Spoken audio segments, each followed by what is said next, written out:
Hello students, welcome back. Previously we went through a couple of example problems like this and like that, those with denominators. Now let's go to the next problem here.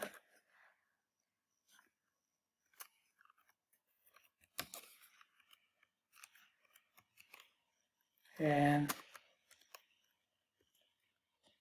here we go. Let's put some space in between. All right, now the preparation is complete.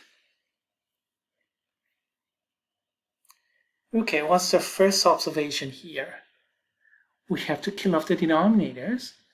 For that purpose, we need to find the LCD. And what's the LCD? It's likely to be the product of these two, which will end up with this denominator, x plus 1 times x minus 2. Is that right?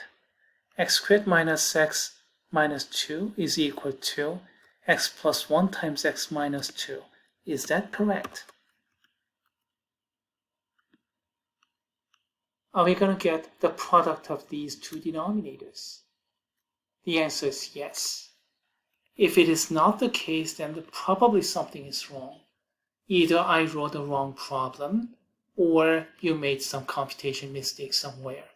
Yes, there are problems like that, but at this level, it's highly unlikely you're going to encounter that kind of problem unless I made a mistake. Okay, let's go to the next step. Let's copy and paste this entire thing.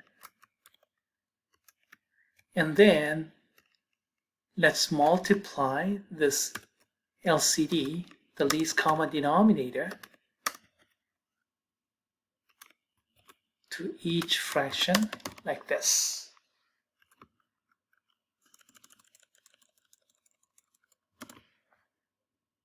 Now, do you see some cancellation? This x minus 2 down here, which I'm highlighting in blue, happens to be the same as this one, x minus 2. Now this denominator, which I'm highlighting in green, is the same as this. And down here, this red and that red are the same. Now do you see this cancellation? Blue, blue, green, green, red, red. And then what's left is x plus 1, 2, x minus 2, and then 7x minus 1. We end up with this quadratic equation. Okay, step 1 denominators, all done. Now let's go to step 2, break up this parenthesis, x squared plus x, and then the next parenthesis, 2x minus 4, and we have 7x minus 1. Okay, let's simplify further. X squared plus 3x minus 4, and the right hand side we have 7x, so flip it over. We get 84x, and then we get this 81, flip it over, we get, excuse me, this was 7x plus 1, right? Okay, flip it over, we are going to get negative 5. Looks like we get this standard form. Is everybody happy with this? Yes? All right. Now let's factor this, and luckily this is monic. So I don't have to go through with all those tic-tac-toe. Let's go ahead directly. Factors of negative 5 adding up to negative 4. Oh, that's easy. X minus 5, x plus 1. So the negative 5 times positive 1 is negative 5. They add up to negative 4. And then the first factor is equal to 0.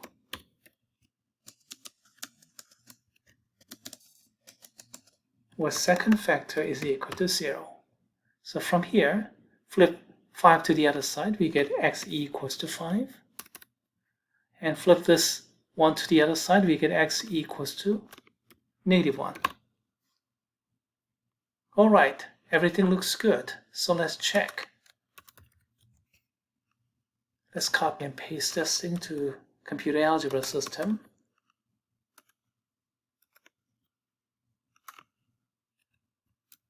And here's the solution. Solution is x equal to 5, but wait a minute.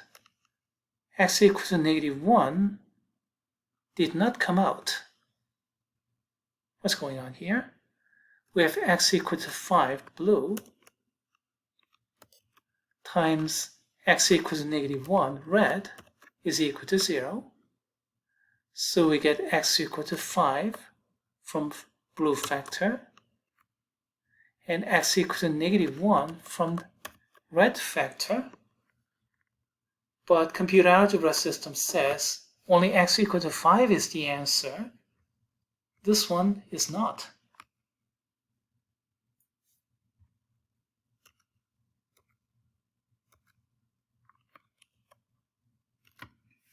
What's going on here? Well, the answer lies on this denominator here.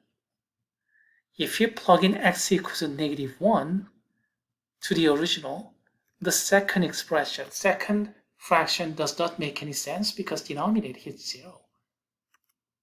5 on the other hand is okay. 5 minus 2, 5 plus 1, or here, plugging in 5, everything makes sense. Plugging in -1 on the other hand is no good. Here is okay. Here, no good. -1 plus 1 is 0. 0 in the denominator. No good. And it's not going to make sense here either. So in the end, we have to cross out this fake solution, which is often called extraneous solution. Only x equals to 5. This one is the right solution, legitimate solution.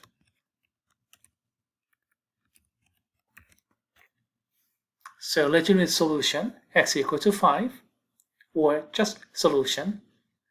And x equal to -1 is extraneous, so we can cross out.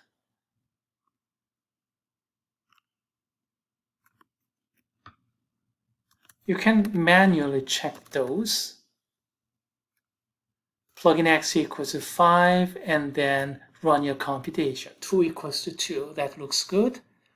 But if you plug in x equal to -1, then that's invalid. We have 0 in denominator. So make sure you check those invalid extraneous solutions. Excuse me, let's get it back. The reason you sometimes have those extraneous solutions is because the original equation, which is rational equation with all those fractions, and this quadratic equation are related but not the same. The solutions of these two equations are related but not necessarily the same. So when x equal to 5, that's a candidate. Plug in, it works, so it's good. But x equal to -1, maybe related is the solution. Plug it in, no it doesn't, so it's out. So make sure you plug in those into the original equation. It's a good idea to do that all the time, but if you have denominator, pay particular attention to those. Now that kind of thing applies for even harder equations such as radical equations and things like those, and this is 1324, so I don't think you're ever going to see radical equation. In STEM algebra, in 1314, yes, we do see radical equations, and that's going to be harder. But here, I don't think you'll have to worry about those.